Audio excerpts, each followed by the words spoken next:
The courtroom was silent, not the peaceful kind of silence, the heavy, suffocating kind that presses against your chest and makes it hard to breathe. Marcus Hale adjusted his cufflinks, his expression sharp, composed, almost bored. To him, this was just paperwork, a transaction, an ending he had already emotionally processed months ago. Across from him sat Lena Hale, still, calm, unreadable. If someone walked in at that moment, they wouldn't believe this woman was about to lose everything: her marriage, her home, her identity. The judge glanced between them. "Mrs. Hale, do you contest any part of this agreement?" A pause, just a second too long. Marcus rolled his eyes slightly, leaning back in his chair. Here it comes, he thought, the tears, the begging, the drama, that's how these things usually go. But Lena, she simply lifted her gaze. "No, Your Honor," her voice was soft, steady, unshaken. Marcus frowned. That wasn't the reaction he expected. Not even close. The judge nodded. "And you are declining alimony as stated here." Another pause, this one intentional. Lena's fingers lightly brushed the edge of the document in front of her, the same document that reduced 6 years of marriage into bullet points and signatures. Yes, Marcus leaned forward this time. That caught his attention. No alimony, no fight, no negotiation. Now that was strange. The judge signed the final page. "Then this marriage is officially dissolved." Just like that, 6 years, gone in less than 6 minutes. Outside the courtroom the doors opened and the world rushed back in: footsteps, distant chatter, phones ringing. Marcus stepped out first, already pulling out his phone. "Yeah, it's done," he said into the receiver. "Schedule the investor call for tomorrow. I don't want delays." Business as usual. Behind him, Lena walked out slowly, not broken, not lost, just quiet. Marcus ended the call and turned toward her. For a moment they stood face to face, no lawyers, no judge, no witnesses, just two people who used to be everything to each other. He exhaled sharply. "I hope you figure your life out," he said almost casually. Lena didn't respond. That irritated him. "You had potential," Marcus continued, his tone tightening, "but you wasted it." Still nothing. No reaction, no defense, and that more than anything started to get under his skin. He stepped closer. "You know what your problem is," he said. "No ambition, no direction, no value." There it was. The final verdict, not from the court, from him. Lena looked at him then, finally, and for a split second, just a fraction of a moment, Marcus thought he saw something in her eyes, not pain. Not sadness, something else, something dangerous, but it disappeared just as quickly, because Lena smiled, not a wide smile, not a fake one, just a small, calm, almost peaceful curve of her lips. "Goodbye, Marcus," and then she walked away. No tears, no anger, no looking back. Marcus did understand, and that bothered him more than anything else. That night, sitting in his high-rise apartment overlooking the city skyline, Marcus poured himself a glass of whiskey. Something felt off. He had expected closure, victory, relief. Instead, there was this strange, lingering discomfort. He replayed the moment in his head, her silence, her smile, her refusal to take anything from him. "Doesn't make sense," he muttered. Most people would have fought, demanded money, security, stability, but Lena, she walked away with nothing, which, in Marcus's mind, only confirmed what he had always believed. She never understood value, he said to himself. But Marcus was wrong, because what he didn't know, what he couldn't even imagine, was that Lena understood value better than anyone. She just never needed to prove it to him. 3 months later, the city looked the same, but Marcus's world was falling apart. "Sir, we have a problem." His assistant stood at the door, tablet in hand, face pale. Marcus didn't look up. "If it's not urgent, schedule it." "It is urgent." That made him pause.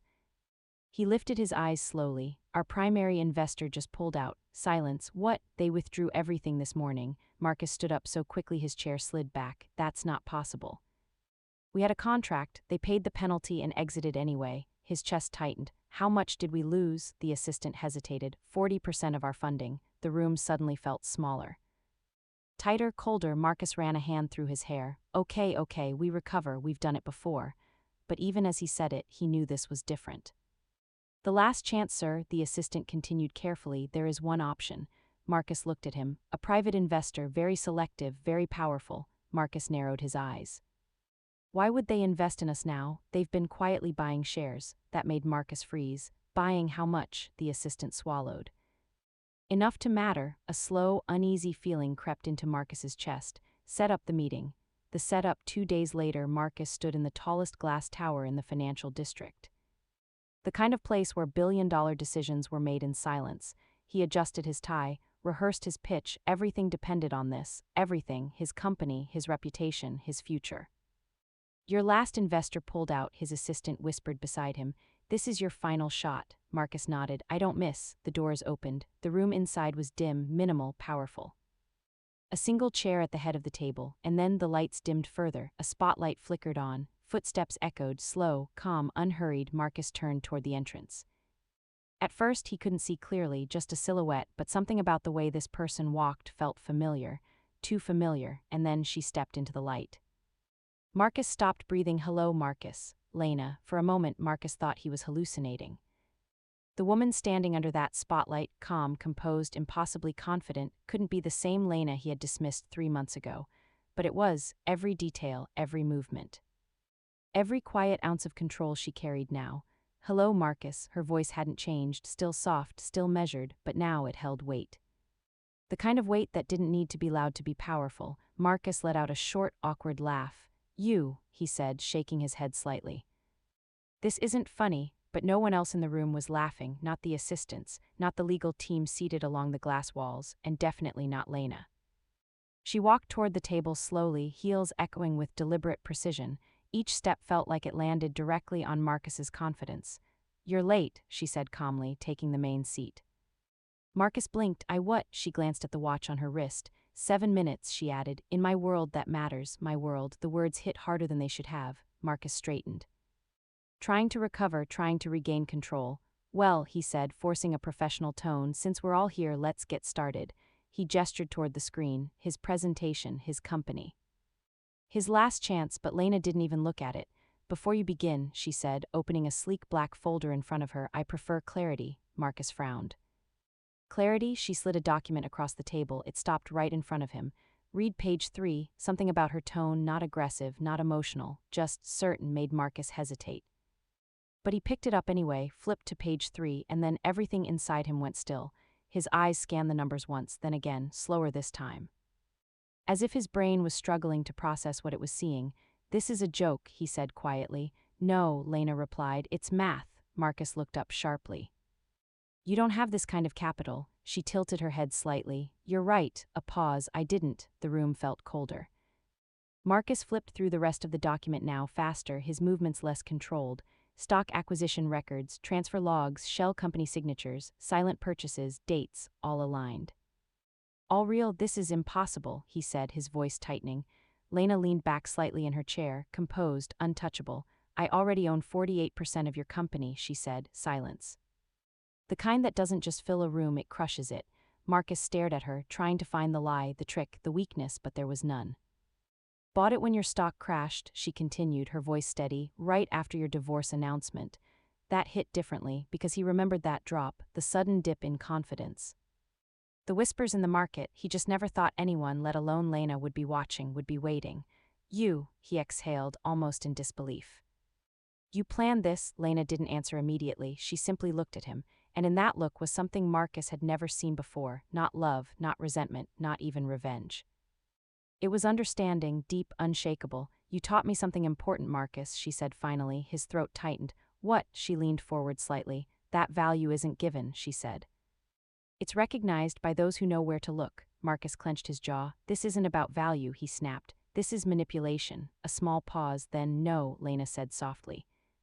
This is opportunity. The shift. Marcus placed the document down slowly, carefully, as if sudden movement might make everything worse.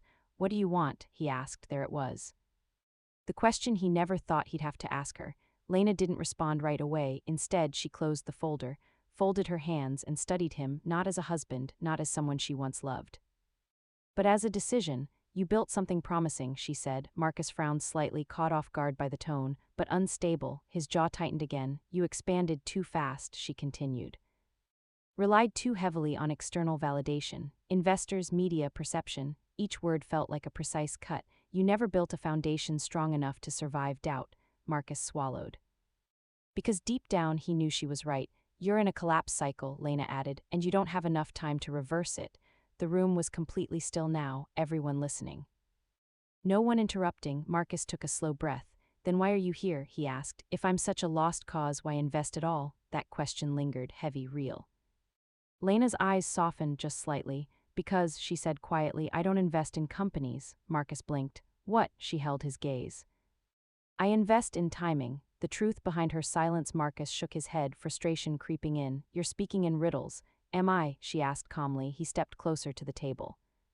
"Say what you came to say." A pause, then Lena stood, slowly, gracefully, and walked around the table until she stood just a few feet away from him. Close enough that the past almost felt present again, but not quite. "3 months ago," she said, "you told me I had no value." Marcus didn't respond, didn't move. "You were wrong," she continued. Not with anger, not with bitterness, just truth. "I just wasn't valuable to you." That landed harder than anything else because it wasn't loud, it wasn't dramatic, it was simple and undeniable. Marcus felt something shift inside his chest, something unfamiliar, something uncomfortable. "Power is quiet, so I'll ask you again," Marcus said, his voice lower now. "What do you want?" Lena looked at him for a long moment, then she leaned in slightly, close enough that only he could hear her next words. "The same thing you gave me." Marcus's breath caught.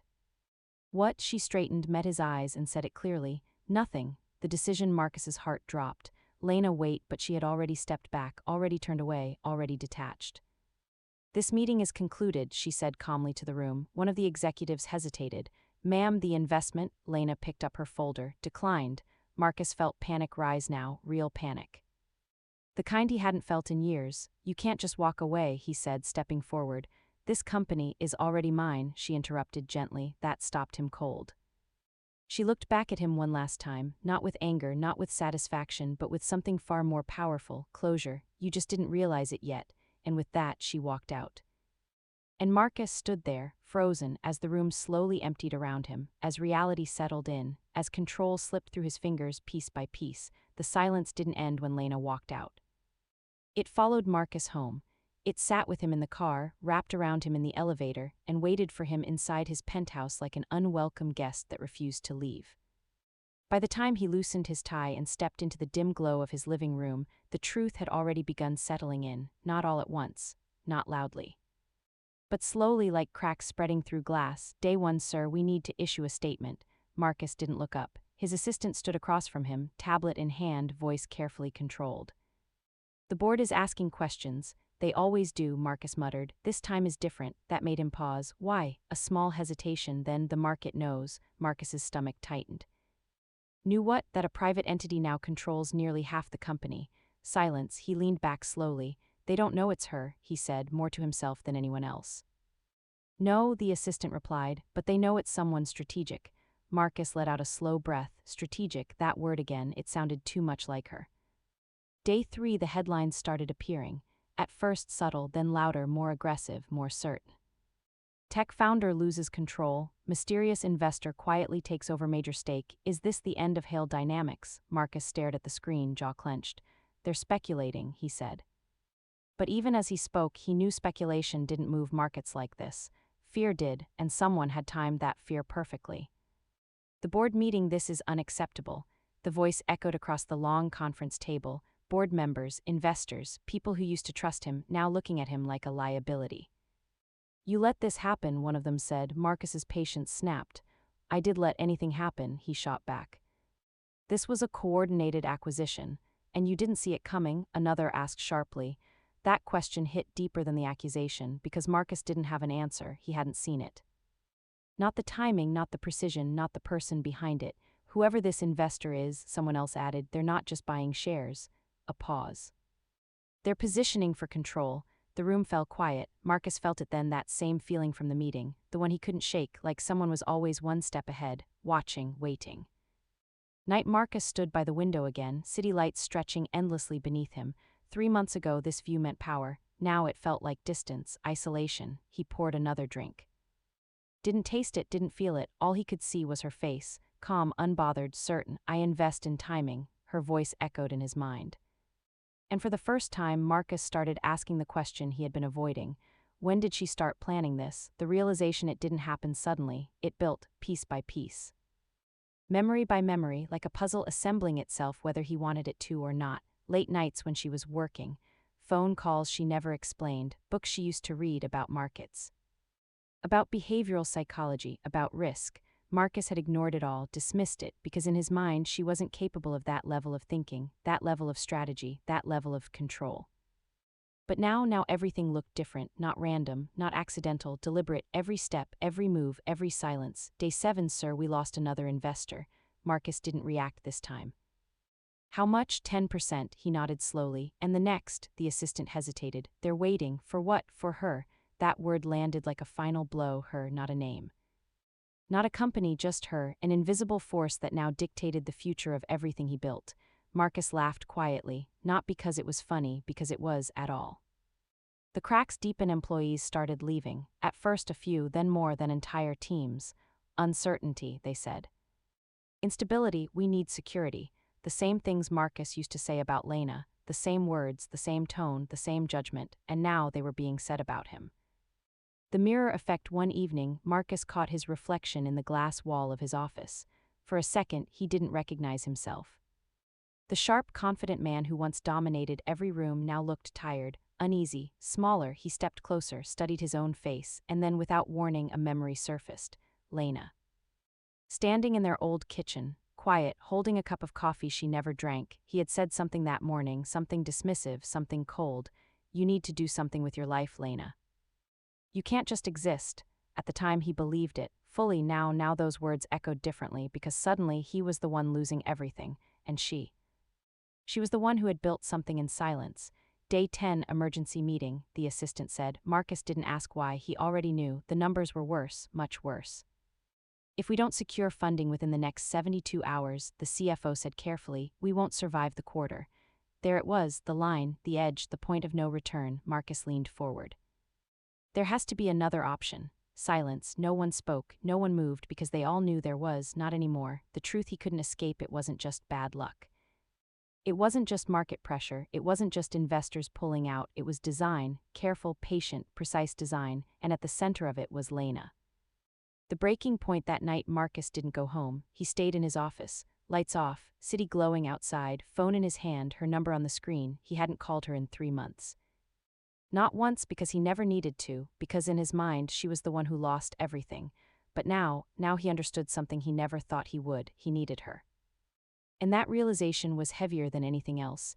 His thumb hovered over the call button, stopped, moved back, hovered again, pride, ego, regret, all colliding at once. Finally he pressed it. But the call didn't go through. A calm, automated voice answered instead.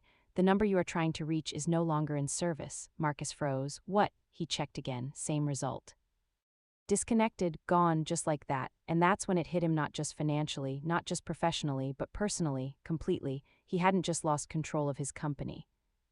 He had lost access to her entirely. No contact, no explanation, no second chance, just silence, the same silence she gave him on the day he ended everything.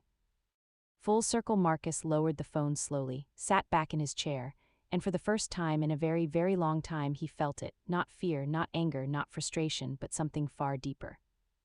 Regret. 2 weeks, that's all it took. 2 weeks to dismantle something Marcus had spent years building, not with chaos, not with noise, but with precision.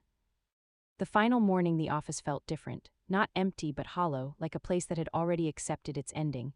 People still sat at their desks, screens were still on, phones still rang. But the energy, gone, replaced by quiet resignation. Marcus walked through the hallway slowly, noticing something he had never paid attention to before. No one looked at him the same way anymore. No admiration, no confidence, just uncertainty and something worse, distance. The announcement at 9:00 a.m. sharp. The email went out. Subject line, Operational Suspension Notice. Marcus stared at the screen as if reading it long enough might change the words. It didn't. His company, his name, his identity was officially collapsing. The boardroom one last time. This is the only viable option. The legal advisor's voice was calm, too calm. We file for protection, liquidate remaining assets, and negotiate with majority stakeholders. Marcus let out a dry laugh. Majority stakeholders, he repeated. He already knew what that meant. Or rather, who? Do we have a choice? He asked, even though he already knew the answer. No one responded, because silence was the answer. The signature, the pen felt heavier than it should have. Marcus held it above the paper for a long moment. This wasn't just a signature, it was an ending, a confirmation, a quiet admission that he had lost, not just the company. But the control he once believed was permanent. He signed, slowly, deliberately, and just like that it was done. Outside, the world moves on. The city didn't stop. Cars moved, people laughed.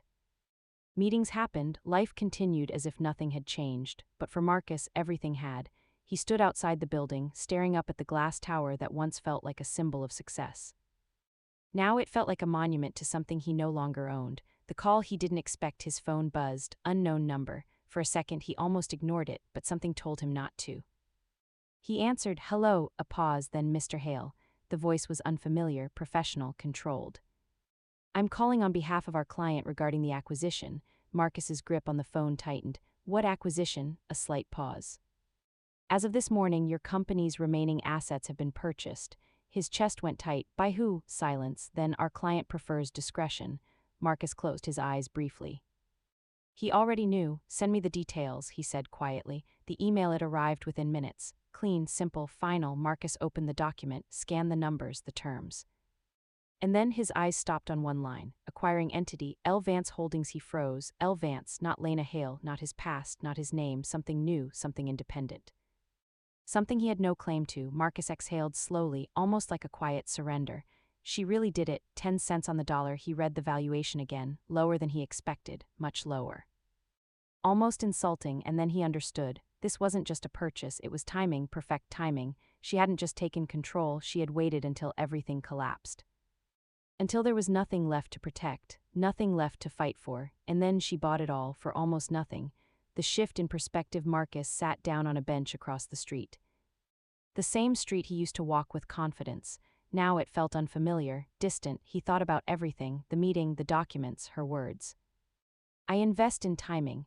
At the time it sounded like strategy, now it sounded like truth. What he finally understood, this was never about revenge. Not really, because revenge is loud, emotional.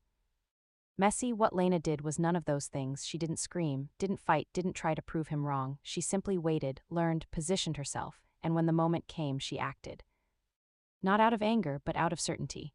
The weight of his own words. Marcus leaned forward, elbows on his knees, and then like a quiet echo from the past, he heard it again, his own voice, clear. Sharp, unforgiving, no ambition, no value. He let out a slow breath, shook his head slightly, because now those words didn't sound like judgment, they sounded like ignorance. The difference between them. Marcus needed recognition, validation, applause. He built loudly, fast, visibly. Lena, she built in silence, in patience, in shadows no one thought to look into. And in the end that made all the difference. One last look. Marcus stood up slowly, looked at the building one last time, not with anger, not with bitterness, but with something close to acceptance. "It was never really mine, was it?" he murmured, because now he understood ownership isn't about who starts something, it's about who understands it, and he hadn't, not fully, not deeply enough. Meanwhile, across the city in another glass office, Lena stood by a window, the same kind of view, but a very different perspective. A file rested on the desk behind her. Hale Dynamics acquired. She didn't smile, didn't celebrate, didn't call anyone, because for her this wasn't a victory, it was alignment, everything exactly where it was meant to be. Her assistant stepped in quietly. "Ma'am, the transition team is ready." Lena nodded once. "Good." A small pause, then, "What about Mr. Hale?" The assistant hesitated. "He's no longer involved." Lena looked out at the city again, calm, unshaken, understood, not revenge, not closure, something else. She picked up the file, closed it gently, and walked toward the door, no hesitation, no second thoughts, just forward. There's a strange kind of silence that follows loss, not the loud kind, not the kind that demands attention, but the kind that settles into your bones and stays. The aftermath. Marcus didn't leave the city, he didn't disappear, life didn't end, it just changed. The penthouse was gone, the car was gone. The constant stream of calls, meetings, attention gone. In their place, a smaller apartment, quieter mornings, longer nights, and thoughts he could no longer outrun. No audience anymore. For the first time in years, no one was watching him, no one expected anything, no one needed anything, and without that noise, Marcus was left alone with something unfamiliar. Himself. The question that stayed. It started small, barely noticeable, a thought that appeared in quiet moments. When did I start measuring people by what they give me? He tried to ignore it. But it didn't go away, it grew, stronger, sharper, more honest. When did I decide that value only existed if I could see it? Memory doesn't fade, it refines. He remembered things differently now. Moments he once overlooked now felt important. Lena reading late at night, Lena listening more than she spoke, Lena asking questions he never took seriously. Back then he thought silence meant emptiness.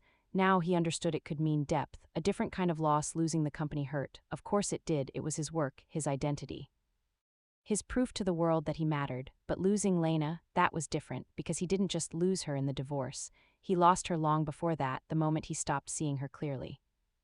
The truth he couldn't undo. One evening, Marcus sat by the window of his small apartment. No skyline, no glass towers, just streetlights and distant noise. He whispered the words again. Not out loud this time, but inside. No ambition, no value, and for the first time he didn't hear judgment in those words. He heard regret. Across the city, Lena's world was quieter than people expected. No press interviews, no public statements, no dramatic announcements, just work, structured, intentional, focused. She rebuilt the company slowly, not the way Marcus had, not fast, not loud, but stable, sustainable, real. The difference in leadership: where Marcus pushed, Lena observed. Where he rushed, she measured. Where he needed control, she created balance. Employees didn't fear her, they respected her. Not because she demanded it, but because she understood something Marcus never fully did. People are not assets, they're foundations. A name that meant something new. The company no longer carried Marcus's legacy the same way. Under Lena, it evolved, shifted, grew into something stronger, something quieter, but far more resilient. And her name, it wasn't attached for recognition, it was attached because it belonged there. One unexpected moment months later, Marcus walked past a bookstore, not intentionally. Just passing time, something in the window caught his attention, a business magazine. He almost kept walking, but something made him stop. He picked it up, turned it over. And there on the cover was Lena, calm, composed, exactly as he remembered her, but different, stronger. The headline read, "The Quiet Strategist: How One Woman Rebuilt What Others Lost." Marcus stared at it for a long moment, not with jealousy, not with anger, but with something far more difficult to face: recognition, the final understanding. He bought the magazine, took it home, read every word, not because he needed to, but because he wanted to understand, and somewhere between the lines, between the analysis, the strategy, the success, he found something deeper. Lena was never useless, she was just unseen. By him, what remains? Time passed. Life moved forward, not perfectly, not dramatically, but steadily. Marcus didn't rebuild his empire overnight, he didn't suddenly become someone new. Change doesn't work like that, but he did start to listen more, observe more, judge less, and slowly, very slowly, he began to understand value in a way he never had before. And Lena. She never looked back, not because she hated him, not because she needed closure, but because she had already found it, the moment she stopped needing him to understand her.